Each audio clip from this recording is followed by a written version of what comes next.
welcome to the deep dive. Today we're jumping into a stack of sources on, well, one of the most incredible venues in the entire world, Red Rocks Park and Amphitheater in Colorado. It's a place where, deep time and pop culture just collide, and our sources really kick off with a bang. In 2021, Red Rocks was named the top-grossing and most attended concert venue. Of any size, anywhere in the world. Anywhere. It's a staggering achievement for a place that's, nearly 300 million years old. It is. I mean, that statistic alone is just incredible. So our mission today is to really understand how this massive piece of ancient geology became, well, the perfect stage for modern sound. Right. We're going to start with the colossal forces that actually shaped those rocks. Yeah. Then we'll trace the history, the ownership, the New Deal construction. And we have to get into the cultural earthquakes, the infamous rock band, legendary performances. Exactly. And finally, what the park offers today beyond just the music. And just to ground us in the here and now, today is Friday, November 28, 2025. Red Rocks sits at 6,450 feet. That's 1,970 meters up. It is. And the temperature right now is a chilly 36 degrees Fahrenheit. The stage isn't set for a band tonight, but for a holiday event called Christmas in Color. Kind of a nice, quiet contrast. It really is. Okay, let's unpack this monumental place, starting with the very ground itself. When you walk in, you're just hit by these two enormous monoliths. You are. I mean, the amphitheater holds 9,525 people, and it's perfectly framed by the geology. You're sitting there looking east towards Stage Rock. And on your left and right? To the north, you have Creation Rock, and to the south, Ship Rock. And that natural alignment is, well, it's the secret to its legendary acoustics. The design by Burnham F. Hoyt is just brilliant because it didn't try to, compete with the landscape. It just embraced it. It did. But the real star, like you said, is the age of the rock itself. So where do we even begin with that? We have to go way back. We're talking 290 to 296 million years ago.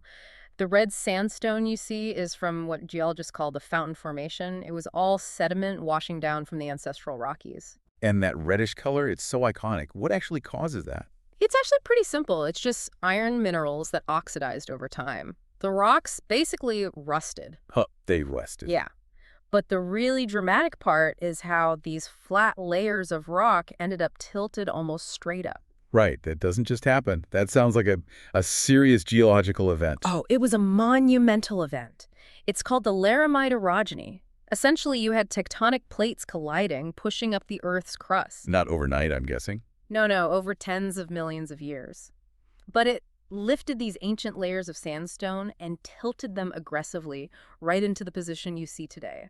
It's the same event that formed the Flatirons nearby and the Garden of the Gods. So we're talking about forces that are almost impossible to wrap your head around, and they just happen to create this acoustically perfect amphitheater. It really puts every concert there into perspective. It does, and it's not just the big monoliths. The sources point out other cool features you can hike to. Like what? There's the mushroom-shaped seat of Pluto and this inclined cave they called the Cave of the Seven Ladders.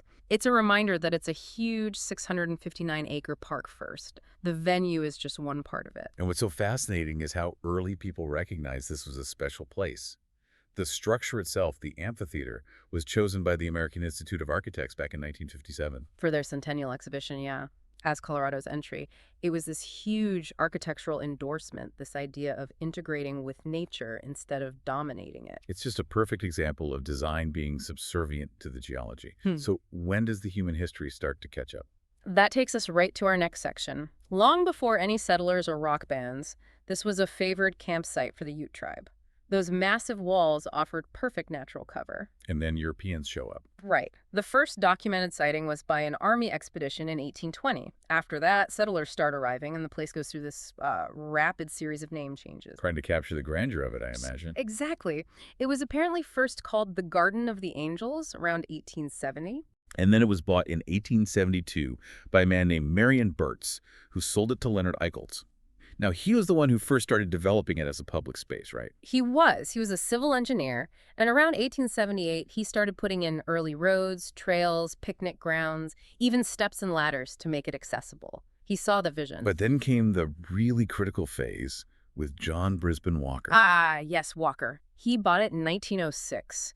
He's the one who first put in a temporary concert platform. He really cemented the idea of performances there and renamed it the Garden of the Titans. He also built that funicular railway, the Mount Morrison Cable Incline. That's right. Starting around 1909, it would take tourists up the mountain. It only ran for about 5 years, but it just shows his ambition. He saw this as a major destination. So the real turning point was when the city of Denver stepped in. It was. And that was largely thanks to the foresight of Denver's parks manager at the time, George Cranmer. He was just convinced of its value and pushed for the city to buy it. And they did. For how much? They bought it from Walker in 1927 for $54,133. Wow. That seems impossibly low today. A total bargain. And that's when they officially adopted the name the locals were already using, Red Rocks. And that purchase set off this huge period of public works. But I imagine construction didn't start right away. No, there was a planning period, but the timing was perfect to take advantage of national resources. This was the Depression era. The New Deal programs. Exactly. The city used the Civilian Conservation Corps, the CCC, and the Works Progress Administration, the WPA, for all the labor starting in 1936. Which is so interesting because you think of WPA projects as these big concrete structures. But Red Rocks feels so organic. And that's the genius of it. The architects, led by Burnham Hoyt, specifically had the CCC and WPA crews use the local red sandstone. They built it by hand, blending everything into the environment. It doesn't look manufactured. It looks like it grew there. And all that work led up to the formal dedication on June 15, 1941, with the opera singer Helen Jepsen performing. A fitting start. And of course, that unique blend of natural wonder and New Deal history is why it was named a U.S. National Historic Landmark in 2015. But the venue really found its modern identity in the chaos of rock and roll. Which brings us to our third section. The cultural milestones, the bands, the legends. Even early on, it was attracting high culture. In 1911, the famous opera singer Mary Garden performed there and just raved about it, called it the finest venue at which she had ever performed. And they had these huge community events, too, like the Feast of Lanterns in 1908. Yeah, patterned after a festival in Nagasaki, military bands, fireworks. It was a gathering place long before the rock era. But then came rock and roll. And one of the first big stories is the Beatles in 1964. And here's the wild fact. It was the only show on their entire U.S. tour that didn't sell out. The altitude strikes again. It wasn't just the crowd. Ringo Starr said that halfway through the set, they were getting hits from oxygen canisters backstage. Can you imagine trying to drum at that altitude? That's a new spin on those high-energy shows. That altitude is no joke. But the real cultural adjustment came after the Jethro Tull incident. June 10th, 1971. This is the big one. This is the event that led to the rock ban. The show was sold out, but about 1,000 people without tickets showed up outside. And things got ugly. They did. When police tried to contain the crowd, rocks were thrown, things escalated. The police responded with tear gas. And then nature took over. The wind. Yep. The wind picked up the tear gas and blew it right into the paying audience and onto the stage. The venue's amazing natural acoustics, in this case, actually trapped the gas. So everyone was affected. The band, the fans who paid. Everyone. The mayor of Denver was furious and just banned rock concerts outright for 5 years. A 5-year ban. So the venue was limited to, what, softer acts? Yep. John Denver, Sonny and Cher, the Carpenters. That was it until the ban was finally lifted in 1976. It was the moment Red Rocks proved it was literally too rock and roll for Denver politics. But after that era, it entered its golden age. And you can't talk about Red Rocks without talking about U2. 1983, the War Tour. The filming of Under a Blood Red Sky, a legendary night. The weather was just awful. Cold, rainy. But they couldn't cancel because of the filming costs? And the sources tell this amazing story of crowd management by Bono. He saw the sparse crowd, because of the weather, and knew it would look terrible on camera.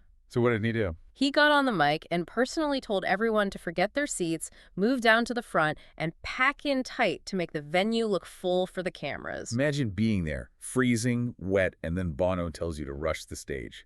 That's a core memory right there. And that performance, especially the video for Sunday, Bloody Sunday, with the flags and the mist, it launched Red Rock's reputation globally. It became the place where legendary things happen. And the legends came. The Grateful Dead played there 20 times. For decades, they held the record for most sold-out shows. A record that has since been completely shattered. By widespread panic. As of June 2024, they've played 72 sold-out shows there. 72. It just shows the loyalty that band and this venue inspire. But not every band had an easy time. Phish got banned for a while, right? They did in 1996. It wasn't the band's fault, really, but fans without tickets caused a lot of trouble outside, and the nearby town of Morrison was just totally overwhelmed. They weren't invited back until 2009. And a final reminder that nature is always in charge there. That hailstorm in June 2023. Devastating. The largest injury-inducing weather event in the venue's history. Apple-sized hail before a Louis Tomlinson concert. Over 90 people were injured. Just brutal. But despite all that, the venue's prestige is just unmatched. Yeah. Polestar magazine gave it Best Small Outdoor Venue 11 times. Until they just gave up. In 1999, they renamed the award the Red Rocks Award and took Red Rocks out of the running completely. They literally had to change the rules because Red Rocks kept winning. That says it all. It's not in the competition anymore. It is the competition. It's the ultimate sign of respect. Okay, so let's pivot. Section 4. Red Rocks is a whole public park. It's more than just the 100 or so concerts a year. Absolutely. For anyone living nearby or even just visiting, it's this incredible resource for recreation. And the non-concert programming is really diverse. They do Film on the Rocks, screening classic movies there. Turning the whole amphitheater into a movie theater. Exactly.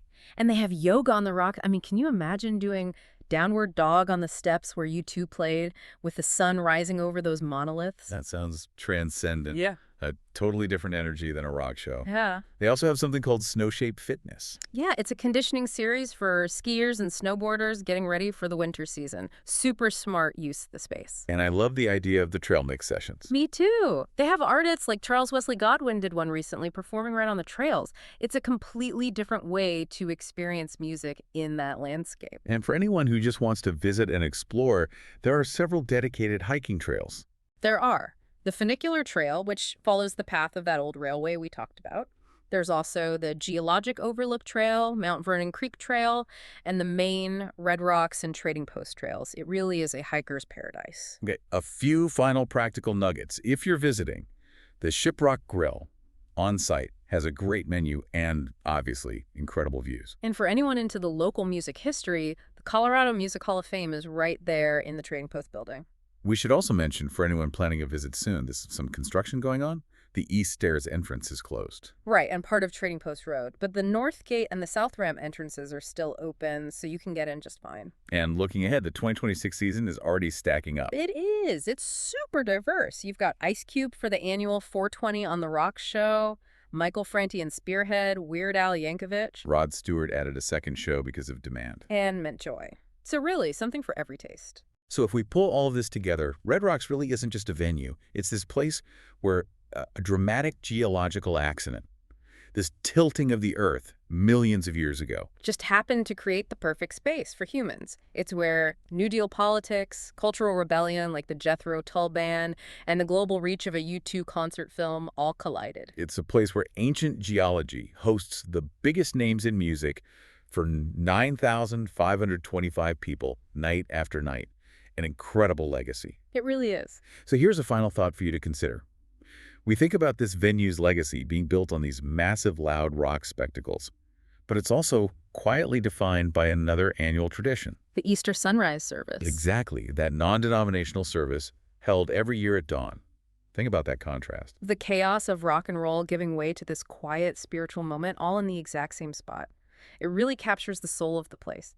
We'd really encourage you to go online and look up some of those trail mix sessions just to hear the park from a totally different, quieter perspective.